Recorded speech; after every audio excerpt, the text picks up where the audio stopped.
सबसे पहले जब हम सोकर उठें तो हमें क्या करना चाहिए? हम पहले तो ये निश्चित करें कि हमें उठना कब है। हमें कब उठना चाहिए?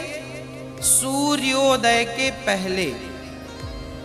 सूर्य उदय के पहले जो लोग उठ जाते हैं, जिस घर के लोग उठते हैं, कहते हैं सूर्य उदय के पहले आपके घर में झाड़ू लग जाए, आपका मेन गेट खुल जाए, खिड़कियां खुल जाएं और सूर्य का पहला प्रकाश यदि आपके घर पे आया, तब तो आपके घर में सुख शांति और समृद्धि की कभी कमी हो नहीं सकती।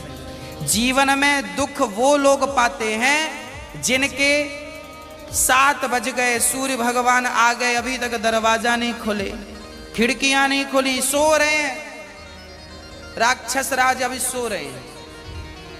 7 बज गए, सूर्य भगवान सिर पे चढ़ रहे हैं, अभी तक आप सो रहे हैं। क्या ये हमारी सभ्यता, हमारा संस्कार है? ना, हमारे संस्कार हैं जब हम छोटे थे ना, ये दास अपनी बात कर रहा है, जब हम 10 वर्ष के थे तब हम मंदिर में पूजा करते थे। हम मंदिर में, हमारे पिताजी मंदिर में पुजारी थे, एक मंदिर की पूजा करते थे।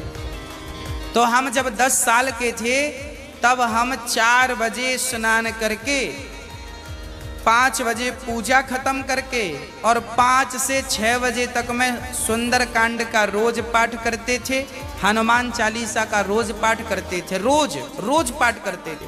6 बजे, सवेरे 6 बजे मंदिर की पूजा और पाठ करके बाहर आ जाते थे अपने काम के लिए, और 6 बजे बाहर आकर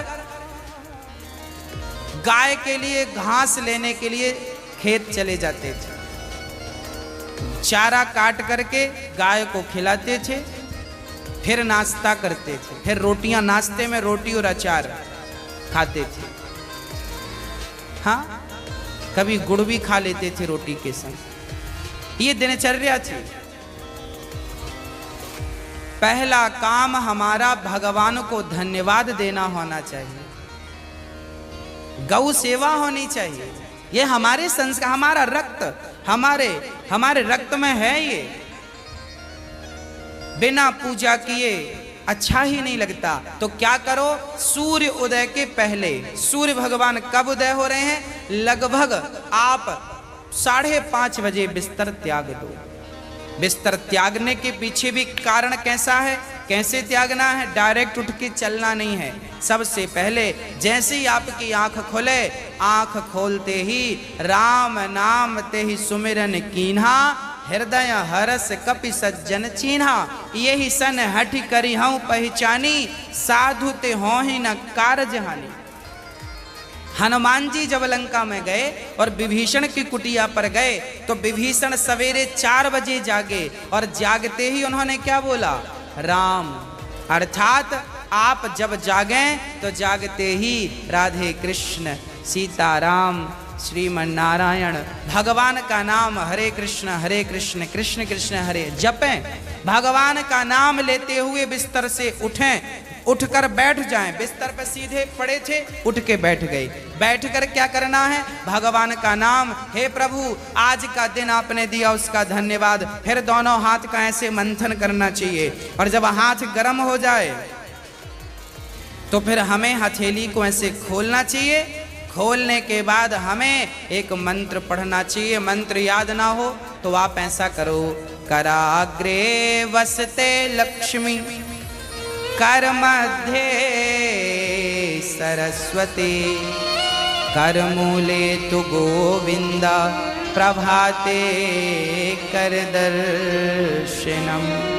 कराग्रे वसते लक्ष्मी, कर के अग्रभाग में लक्ष्मी का वास होता है। यहाँ कराग्रे वसते लक्ष्मी, कर मध्य सरस्वती, यहाँ सरस्वती का वास होता है, और पूरे हाथ में भगवान कृष्ण का, नारायण का वास होता है। कर मूले तो गोविंद, तो दोनों हाथों का मंथन, यहाँ लक्ष्मी का ध्यान सवेरे करेंगे तो आपके घर में लक्ष्मी आएगी, सवेरे से ध्यान होगा। सरस्वती का चिंतन करेंगे तो आपकी वाणी से दिन भर कोई गलत शब्द नहीं निकलेगा, गलत वाक्य नहीं निकलेगा, गलत विचार नहीं निकलेंगे। आपकी वाणी से कोई दुखी नहीं होगा।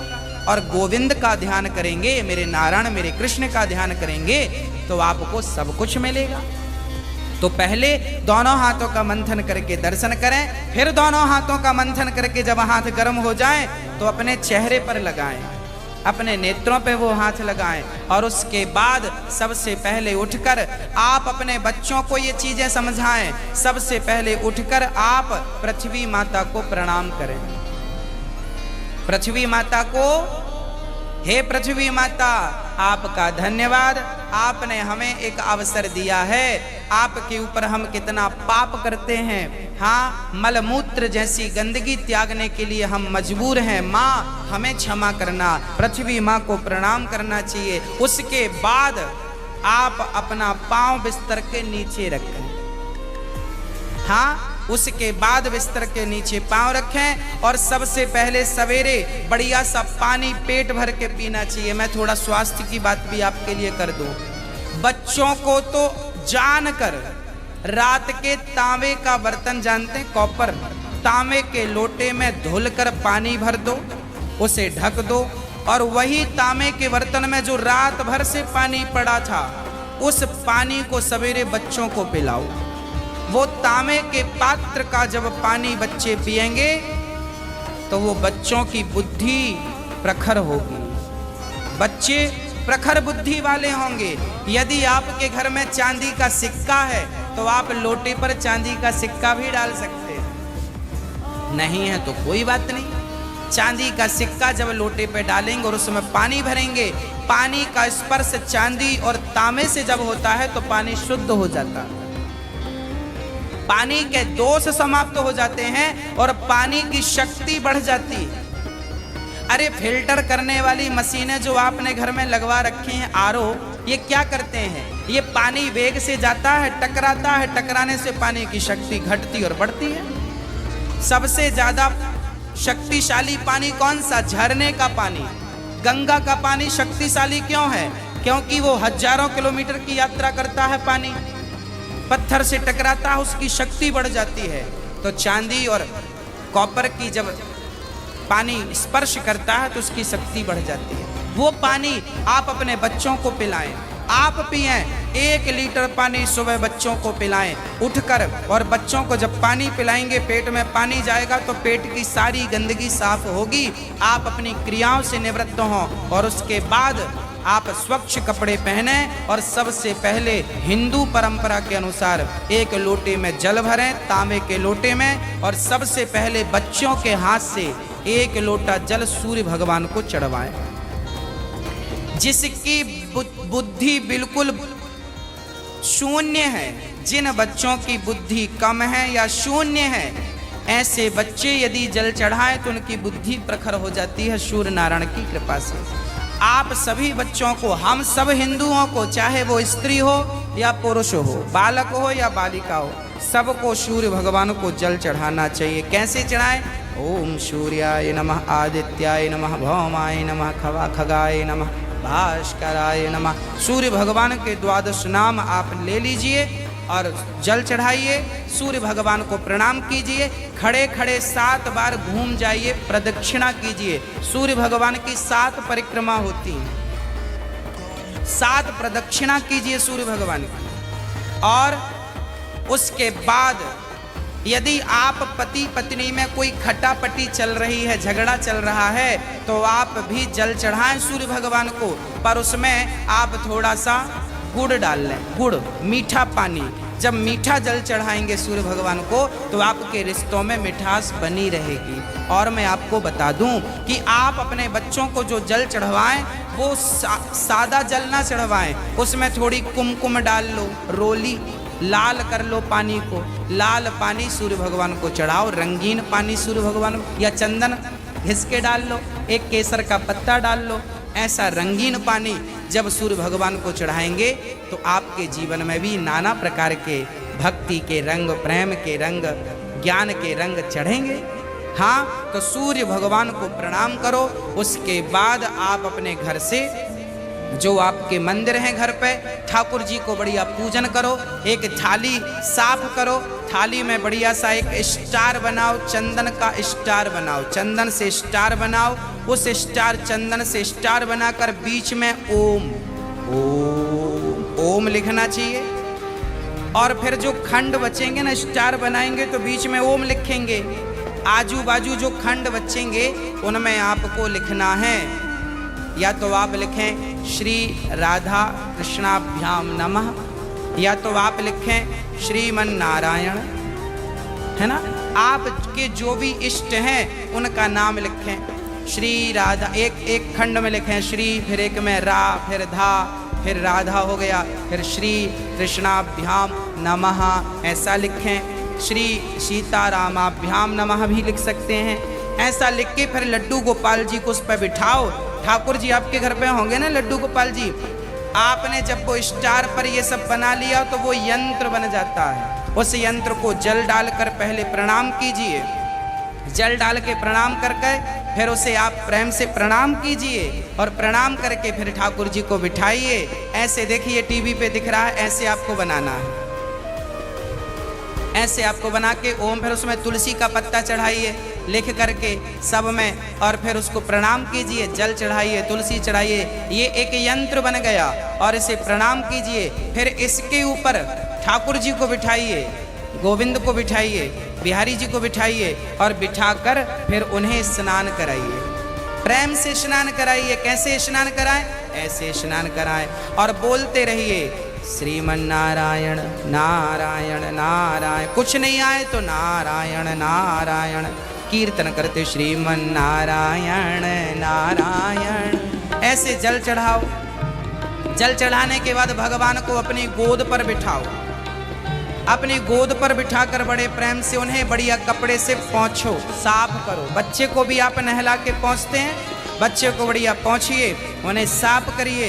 और जब भगवान को आप बढ़िया से साफ करें, उसके बाद उन्हें उनकी आसन पर बिठावें, और आसन पर बिठाने के बाद उनको फिर बढ़िया से वस्त्र पहनावें, और वस्त्र पहनाने के बाद उनका श्रृंगार करें। श्रृंगार करने के बाद जब पूरा श्रृंगार हो जाए तो ठाकुर जी को दर्पण दिखावें, है ना।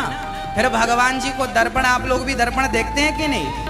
ऐसे ही ठाकुर जी को दर्पण दिखाना चाहिए। प्रभु देखिए आज दास ने आपका ऐसे श्रृंगार किया है, ये आपका श्रृंगार है, ऐसे दर्पण दिखाओ भगवान को। हाँ, भगवान को बढ़िया सा दर्पण दिखाओ। भगवान को दर्पण दिखाकर फिर उनको प्रणाम करो, और प्रणाम करते हुए कहो त्वमेव माता। बोलो मेरे संग सभी लोग, बोलो त्वमेव माता च पिता त्वमेव, त्वमेव बन्धुश्च सखा त्वमेव, त्वमेव विद्या द्रविडं त्वमेव, त्वमेव सर्वं मम देव देव। हाथ जोड़कर भगवान से कहो, हे प्रभु आप ही हमारी माँ हैं, हे प्रभु आप ही हमारे पिता हैं, हे गोविंद आपके सिवा हमारा इस सृष्टि में कोई नहीं है। हे प्रभु माना कि मैं अपराधी हूँ, माना कि मैं पापी हूँ, पर मुझे स्वीकार करना आपका ही काम है भगवान। हे नाथ मैं आपको कभी भूलूं नहीं। एक बार जरा सभी बोलिए, हे नाथ मैं आपको कभी भूलूं नहीं, हे नाथ मैं आपको कभी भूलूं नहीं। हे प्रभु मैं सदा आपका स्मरण करता रहूं, सदा आपका चिंतन करता रहूं। हे नाथ मैं आपको कभी भूलूं नहीं। ऐसी हमें प्रार्थना करनी चाहिए, भगवान को प्रणाम करना चाहिए, बढ़िया सी आरती उतारनी चाहिए, बढ़िया सा भोग लगाना चाहिए, और बढ़िया आरती उतार कर देखो भोग भगवान को, कई लोग ना भोग ऐसी रख देते हैं, ऐसे नहीं, भगवान को एक एक तोड़ करके जैसे हम बच्चों को खिलाते वैसे हमें खिलाना चाहिए, भोग ऐसे लगाना चाहिए। खिलाओ 5 बार, कम से कम 5 कौर तो खिलाओ, खिलाओ भगवान को। खिलाने के बाद फिर आचमनी से जल घुमाओ, भगवान को पानी पिलाओ, है ना, पानी पिलाओ भगवान को, बढ़िया पानी पिला के उनका मुंह पोंछो, बढ़िया कपड़े से ऐसे मुंह पोंछो भगवान जी का। मतलब भगवान को अपनी तरह प्यार करना है, बालक की तरह प्यार कर। माँ यशोदा क्या करती, गोद में बिठाती, खिलाती पिलाती, मुंह पहुंचती थी। हमें भी वही स्नेह रखना भगवान से।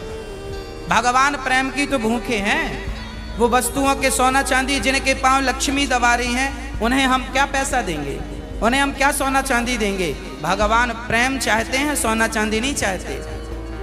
प्रेम से कोई पत्रम पुष्पम फलम तोयम यो में भक्त्या प्रयच्छति, प्रेम से खिलाओ तो सही, भगवान तो सब खाएंगे। प्रेम से खिलाओ, झूठा खिलाओगे तो शबरी माँ ने झूठे बेर खिला दिए। हाँ, सब खाते हैं, प्रेम होना चाहिए।